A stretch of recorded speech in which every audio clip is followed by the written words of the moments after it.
Good day everyone! Today I will discuss operations of radical expressions. Our objective natin sa ating lesson ay we should be able to perform operations on radical expressions. So today we are going to learn how to add, subtract, multiply, and divide radical expressions. So let's learn first how to add and subtract radicals. So when you add and subtract radicals, remember it is only applicable if the radicals are similar. So to add or subtract similar radicals, you're going to add or subtract the coefficients only and copy the common radicals. Next one. So before I show some examples how to add and subtract radical expressions, let's classify first kung ang mga radicals ba natin ay similar or dissimilar. Number 1, square root of 5 and 2 square root of 5, they are similar radicals because they have the same index of 2 and same radicand of 5. Number 2, 2 square root of x and 5 square root of x, they are similar radicals because they have the same index of 2 and same radicand of x. And number 3, 3 cube root of 3 and 7 cube root of 3, they are similar radicals because they have the same index of 3 and same radicand of 3. So again, radicals are similar if they have the same index and same radicand. Next, for our dissimilar radicals, number 1, 4 square root of 8 and square root of 5, they are dissimilar because they do not have the same radicand. Number 2, square root of 2 and cube root of 2, they are dissimilar because they do not have the same index. And number 3, 5 square root of 3 and 7 cube root of 7, they are dissimilar because they do not have the same index and radicand. So radicals are dissimilar if they do not have the same radicand or index. Now let's have examples how to add and subtract radicals. So remember, adding and subtracting radicals, magagawa lang natin kapag ang radicals natin ay similar. Number 1, 4 square root of 2 plus square root of 2 minus 2 square root of 2. Number 1 ay similar radicals, so let's simplify that. So we're going to add and subtract the coefficients only and copy the common radical. So the coefficients are 4 plus 1 minus 2. And then copy the square root of 2. Simplifying number 1, so the answer is 3 square root of 2. Next, number 2, 5 square root of 4 minus 2 square root of 4. So we are going to subtract the numerical coefficients because they are similar radicals and copy the square root of 4. So subtracting the coefficients, 5 minus 2, we have 3 and square root of 4, simplified that. So the answer is 2. And then multiply natin si 3 and 2. So number 2, multiplying it, so the answer in number 2 is 6.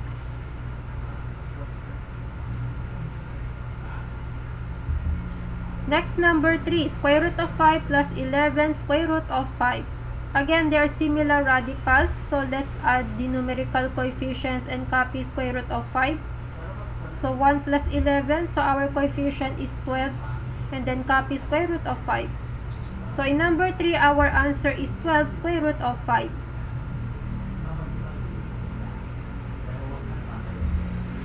Number 4, 2 square root of 3 plus square root of 27. So this time, they are dissimilar radicals.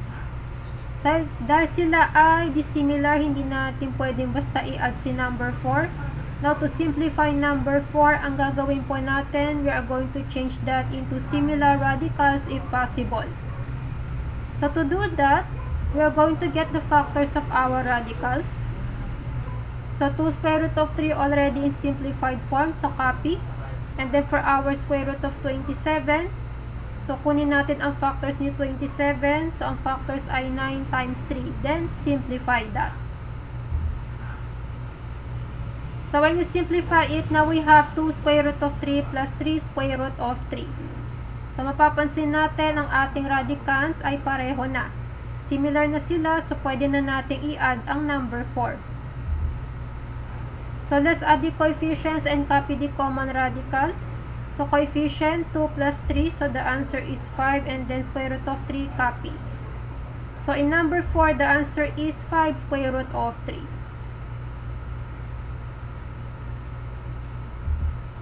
Number 5, 2 square root of 12 plus 6 square root of 3. So, again, the similar radicals. So, we are going to change that into similar radicals. Let's get the factors of our radicals.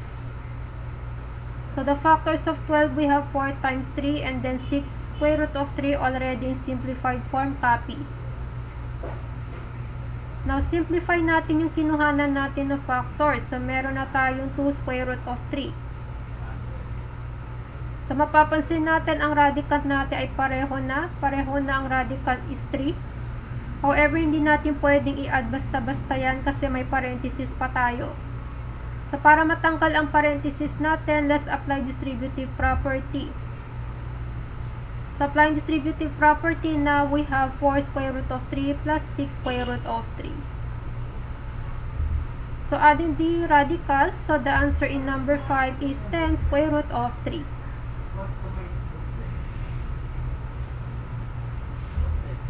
Next, number 6 square root of 50 plus square root of 8 minus 3 square root of 2. Again, the similar radicals, change that into similar radicals. Let's get the factors. So, the factors of 50, 25 times 2. Factors of 8, 4 times 2. And as for 3 square root of 2, in simplified form already, copy. So, yung makinuhanan natin ng factors, simplify na po natin.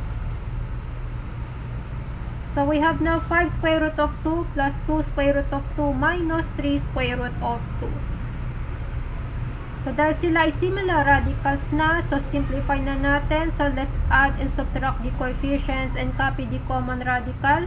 So, the answer in number 6 is 4 square root of 2.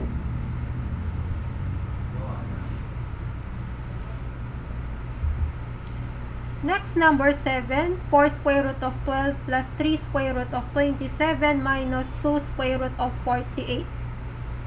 Once again, the similar radicals, change that again to similar radicals. Kunin natin ang factors nila. So, ang factors ni 12 ay 4 times 3.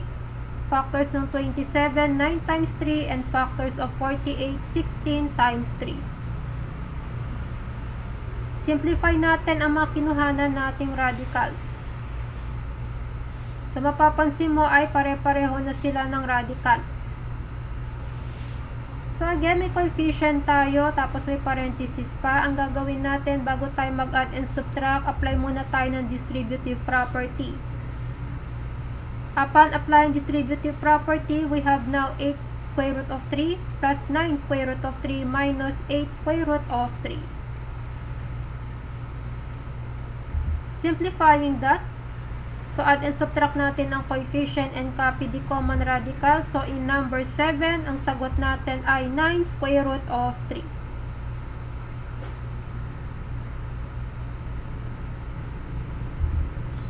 Next, number 8.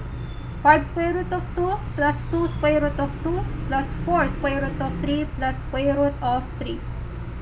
So, in number 8, may dalawang pares tayo na similar radicals. So, yun na muna unahin nating i-add. Simplifying that, so we have 7 square root of 2 plus 5 square root of 3.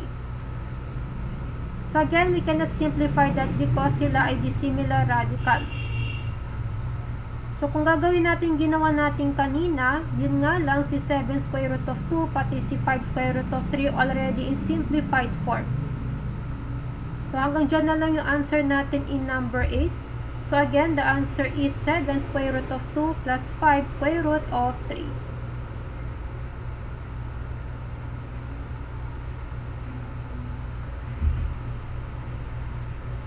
So, okay, proceed na tayo sa next. So, okay na tayo sa ating adding and subtracting radicals. Now, how are we going to multiply and divide radical expressions? So, to multiply radicals with same indices, let's apply the product rule of radicals. So example, if you have n root of a times n root of b, apply the product rule of radicals. Now you will get n root of a times b. Kung mapapansin mo ay minultiply po natin ang radical.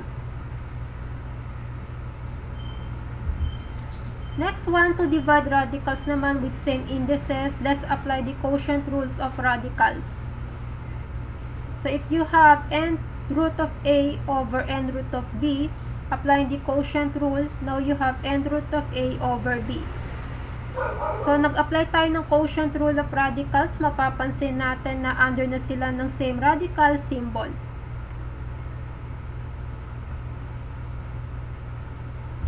So, try natin sagutan ng mga ilang examples how to multiply and divide radicals. Number 1, cube root of 3 times cube root of 9. Apply product rules of radicals. So, let's multiply the radicals together. So, we have cube root of 27. Simplify that. So, the answer in number 1 is 3. Next, number 2. Square root of 3 times square root of 15. So again, apply natin ang product rule. So multiply ang radical. So we will get square root of 45. Simplify that. Kunin natin ang factors ng 45. Factors ay 9 times 5. Simplifying that, so we will get 3 square root of 5. So that is our answer in number 2.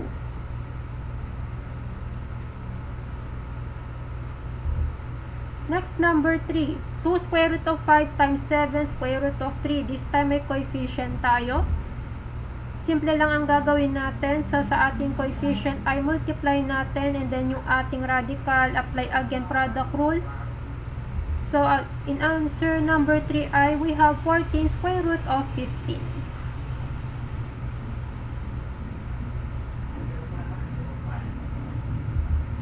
Next, number 4. So, we have square root of 6 times quantity square root of 15 minus square root of 2. So, number 4, we are going to apply distributive property. So, upon applying distributive property, now we have square root of 90 minus square root of 12. Subtracting them, hindi natin magagawa because they are dissimilar. So, gawin natin silang similar radicals. Kunin natin ang factors nila. So, ang factors ni 90 ay 9 times 10 and then ang 12 natin 4 times 3.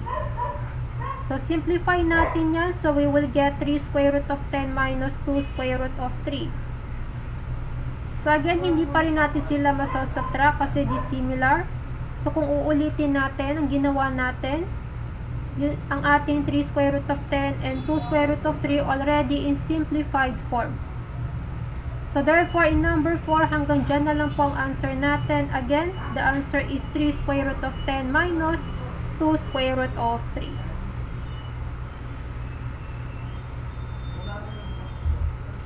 Next, number 5. So, ito naman ay magdi-divide tayo ng radicals. Number 5, square root of 75 over square root of 3. So, when you divide radicals, apply natin ang quotient rule. So, mapapansin natin ay under na sila ng same radical symbol. So, after applying quotient rule of radicals, so yung ating value sa loob ng radical symbol, i-divide natin. So, 75 divided by 3, so the answer is 25. Simplify ang square root of 25, so the answer in number 5 ay plus minus 5.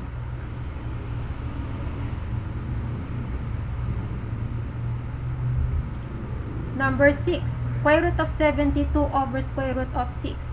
So, pareho lang yun sa number 5 natin. So, apply natin ulit ang quotient rule. So, we have now square root of 72 over 6. Then, divide natin ang 72 sa 6. 72 divided by 6, we have now 12. Simplify square root of 12. Kunin natin ang factors niyan. Factors ng 12 ay 4 times 3. Simplify once again, so the answer in number 6 ay 2 square root of 3.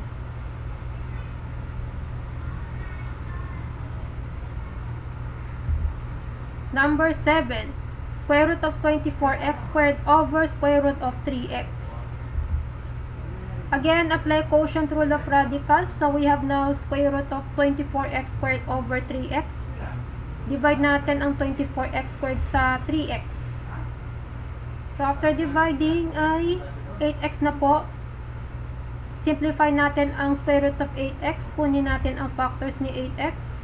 So ang factors ni 8x ay 4 times 2 times x. So pag na-simplify mo na, ito na po yung sagot natin sa number 7. So the answer is 2 square root of 2x.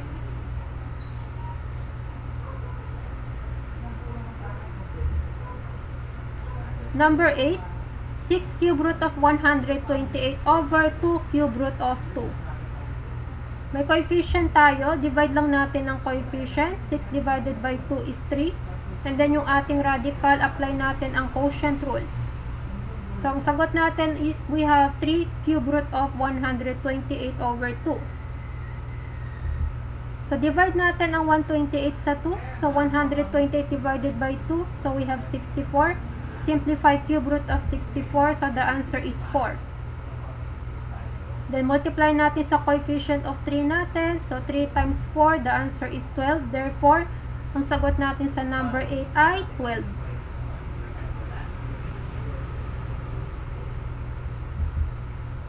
So doon na magtatapos ang lesson natin. So bago tayo mag-end ng video, summarize natin ang napag-aralan natin today. So again, when you add and subtract radicals, applicable lang kapag similar po.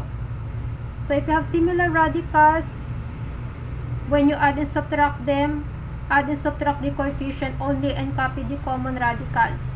So kapag may na-encounter ka naman add and subtracting the similar, gagawin muna natin siyang similar radicals. Next one, to multiply radicals with same indices, apply the product rule of radicals and simplify if possible. So kapag tayo mag-apply ng product rule of radicals, minumultiply lang natin ang radicand.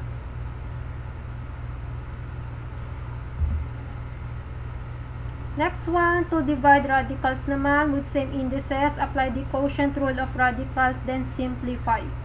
So when you apply quotient rule of radicals, so under na sila ng same radical symbol, then divide natin.